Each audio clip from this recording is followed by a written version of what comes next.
His Excellency David Hurley, Governor General of Australia, and First Lady Linda Hurley, Their Excellencies, Special Envoys, and Heads of Delegations, His Excellency, Most Reverend Charles John Brown, and the esteemed members of the Diplomatic Corps, Vice President Sara Duterte, President Fidel Ramos, President Joseph Ejercito Estrada, President Gloria Macapagal Arroyo,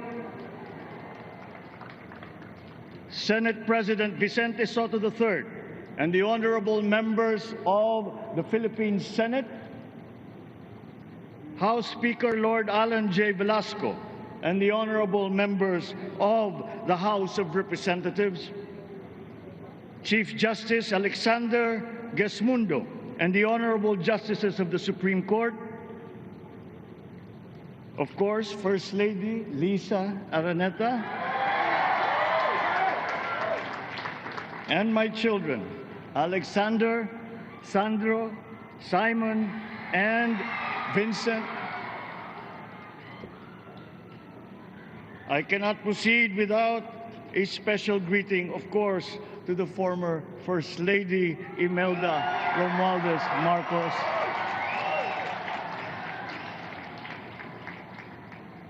Other distinguished guests, ladies and gentlemen, my friends, ang aking minamahal na mga kababayan, magandang tanghali po sa inyong lahat. This is a historic moment for us all. I feel it deep within me. You, the people, have spoken, and it is resounding. When my call for unity started to resonate with you, it did so because it echoed your yearnings, mirrored your sentiments, and expressed your hopes for family, for country, and for a better future. That is why it reverberated and amplified as it did, to deliver the biggest electoral mandate in the history of Philippine democracy.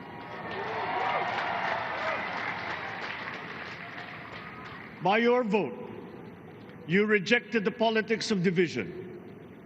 I offended none of my rivals in this campaign.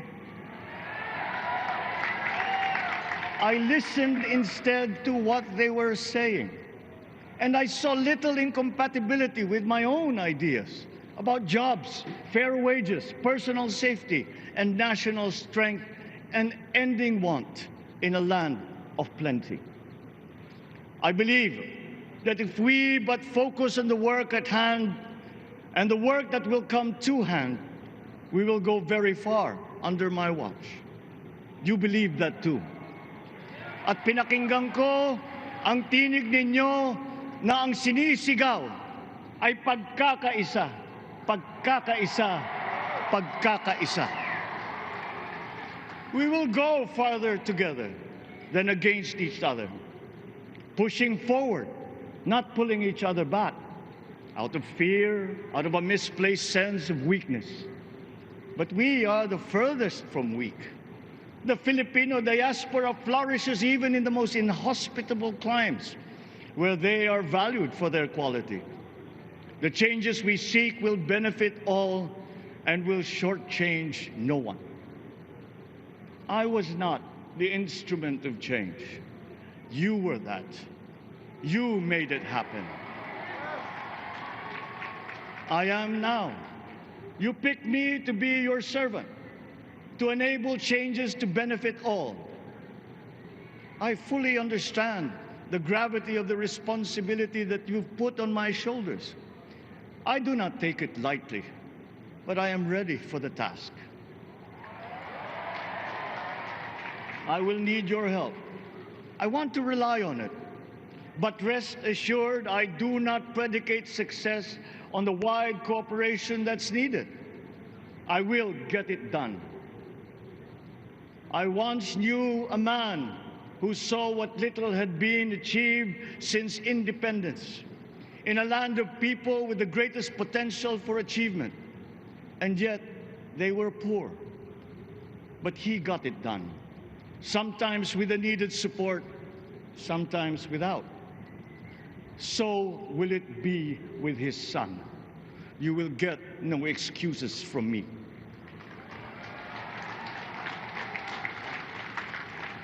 I am here not to talk about the past. I am here to tell you about our future. A future of sufficiency, even plenty, of readily available ways and means to get done what needs doing, by you, by me. We do not look back, but ahead, up the road that we must take to a place better than the one we lost in the pandemic. Gains made and lost, opportunities missed, well-laid plans superseded by the pandemic. Indeed, ours was the fastest growing economy in ASEAN by ways now outdated. We shall be again by a radical change in the way the world must now work to recover what we have lost in that fire and move on from there. We face prospects of the spread of the war abroad, of which we are totally blameless. We seek friendship with all. But countries like ours will bear the brunt of it. And if the great powers draw the wrong lessons from the ongoing tragedy in Ukraine, the same dark prospect of conflict will spread to our part of the world. Yet, there is more out there. Like going forward by new ways of doing that the pandemic forces to adopt. A stronger resilience, quicker adaptability. They are our best prevention. They are our best protection. Quiet reflection in a rough and tumble campaign of a breadth and intensity never experienced revealed some of them, such as the willingness to listen despite the noise, the hesitation to quarrel over differences, and to never, ever give up hope of reconciliation. These gave me the peace to ponder deeper. There are hints of a road not taken that could get us out of here quicker, to something better, something less fragile. There is also what you, the people, did to cope, but this time empowered by new techniques and more resources. You got by, getting some of what you needed with a massive government help, and for this I thank my predecessor for the courage of his hard decisions. But there is a way to put more means and choices in your hands. I trust the Filipino. Imagine how much more you'd achieve if government backstops instead of dictating your decisions. Always there to pick you up when you fall, giving what you need to get past a problem. Imagine if it invested in your self-empowerment to bring it closer to taking on whatever challenges come.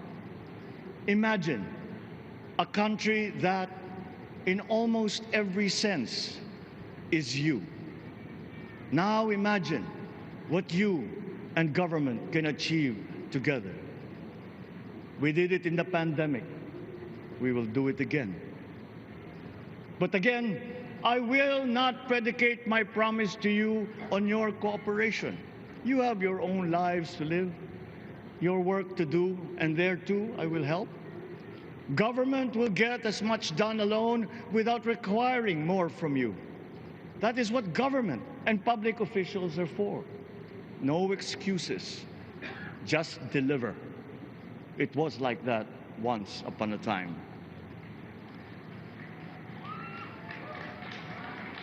I did not talk much in this campaign.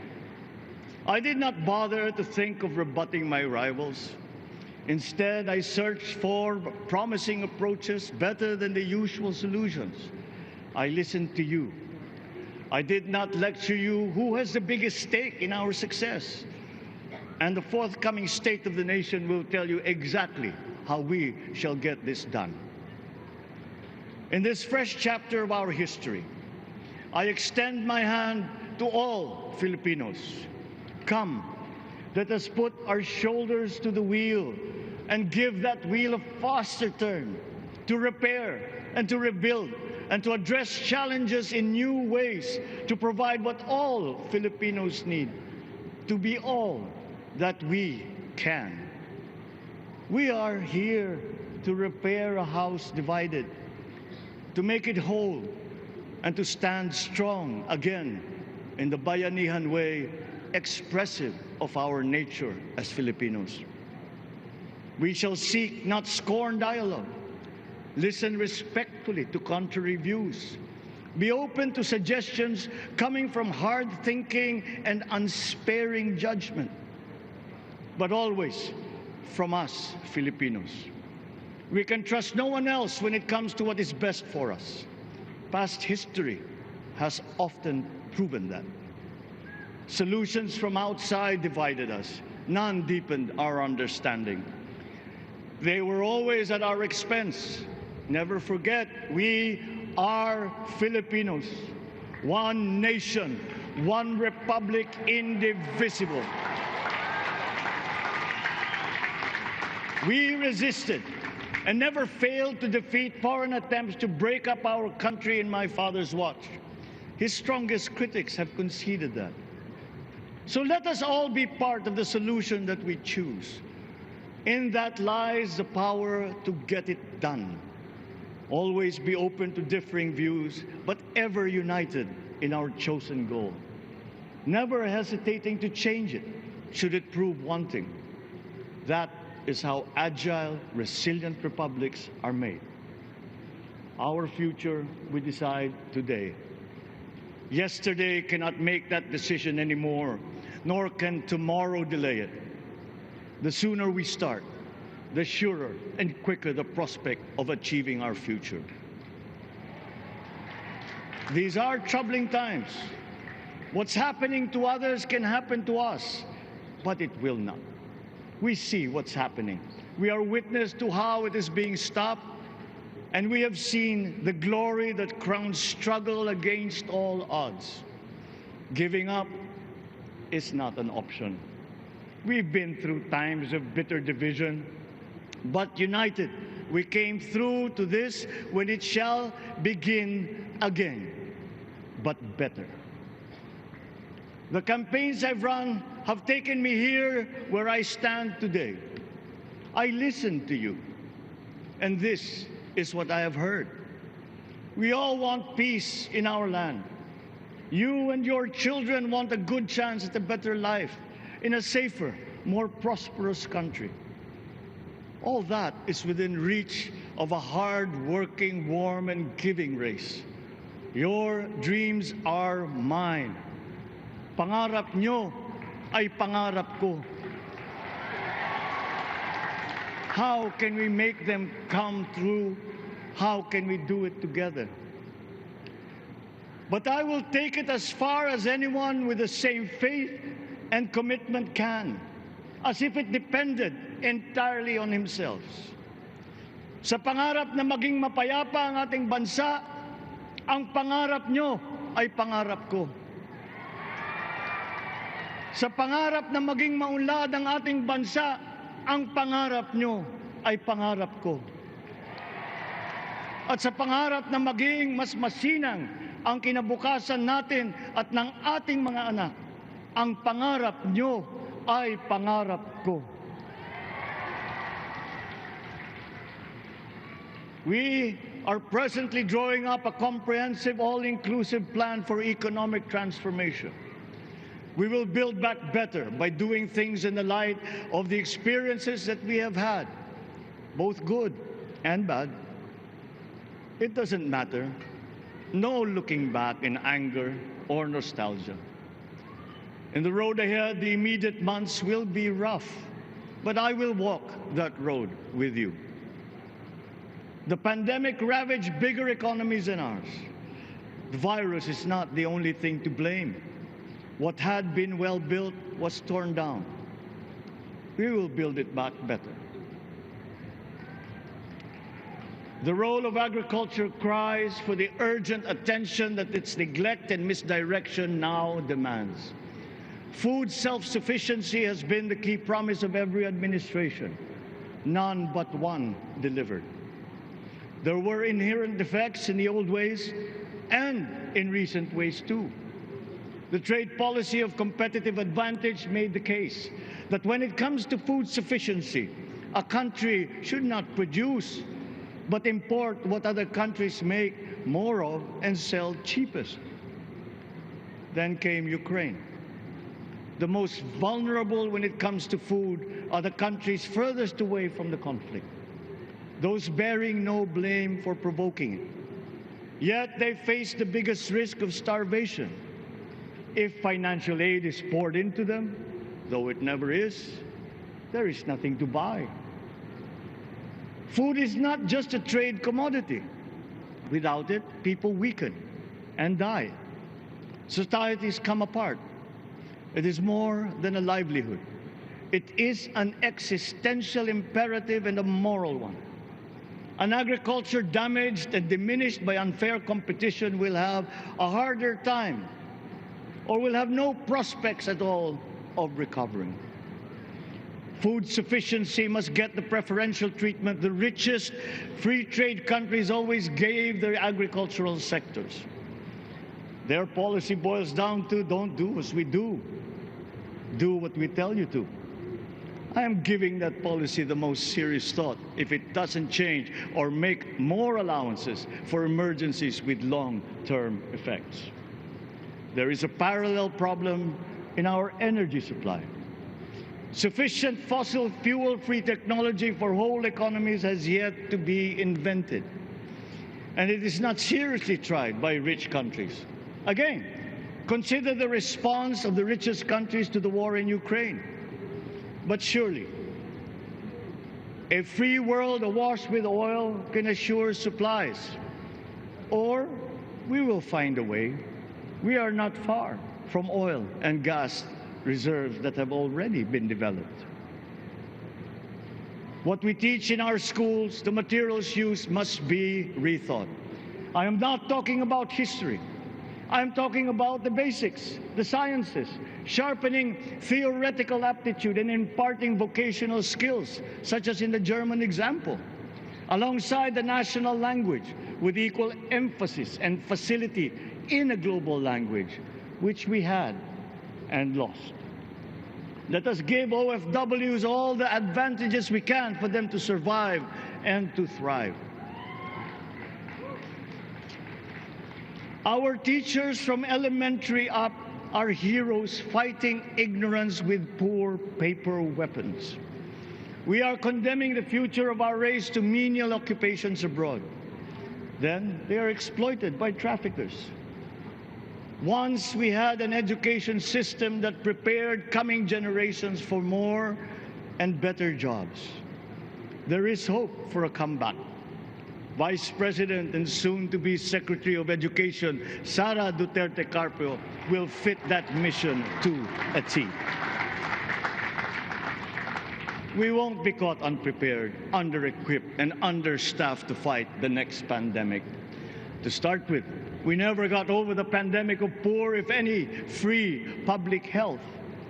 The last major upgrade of a public health system, exemplified by the resources poured into PGH, predates the current shambles by 3 generations.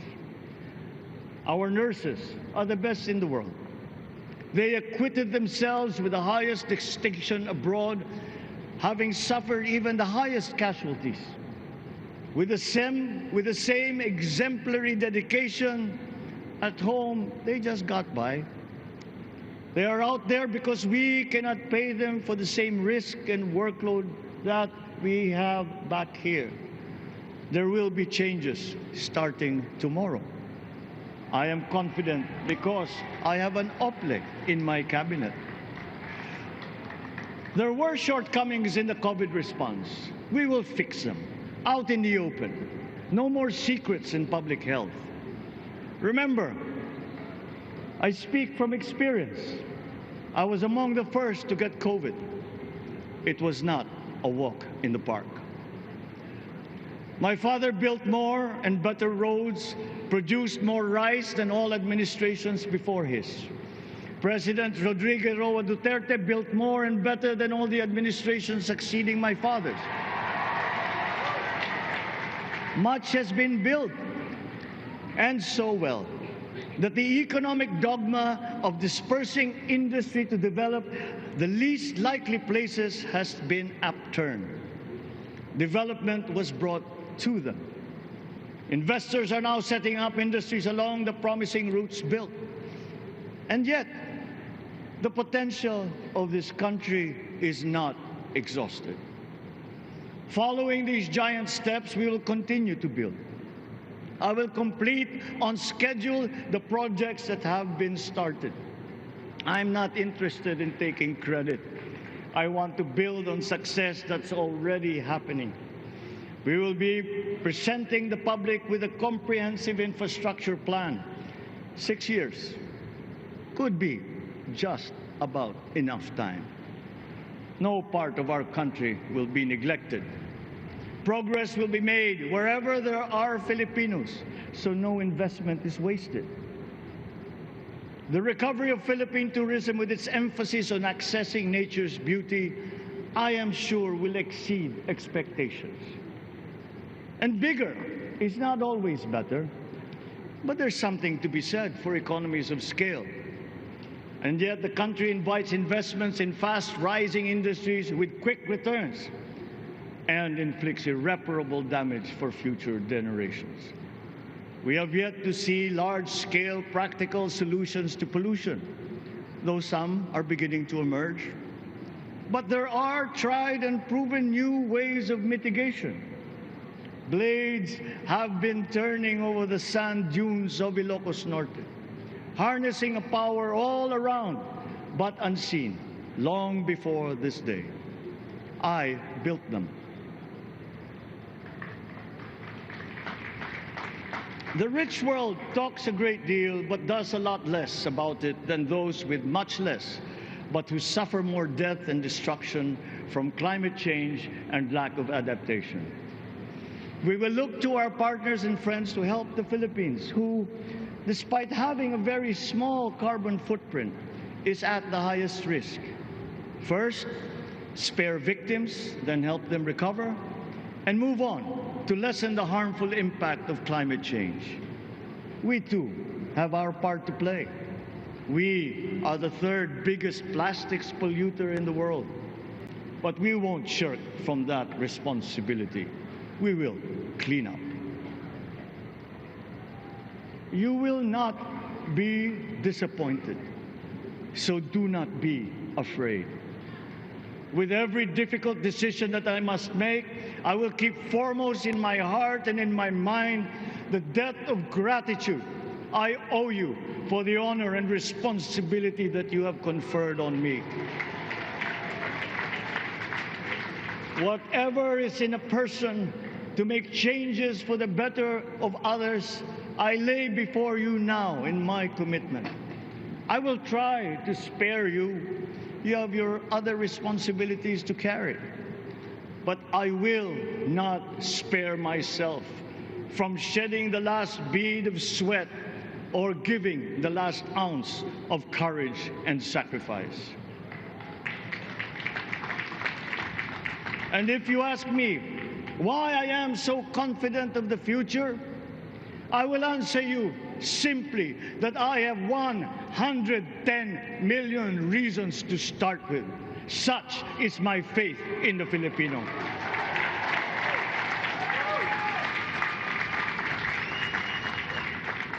Believe, have hope. The sun also rises like it did today and as it will tomorrow. And as surely as that, we will achieve the country all Filipinos deserve. God bless the Philippines. God bless our work. Maraming salamat po sa inyong lahat. Mabuhay ang Pilipinas.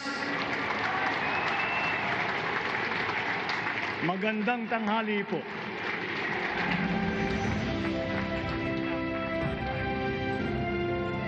Excellencies, ladies and gentlemen, the President of the Republic of the Philippines, President Ferdinand Romualdez Marcos Jr.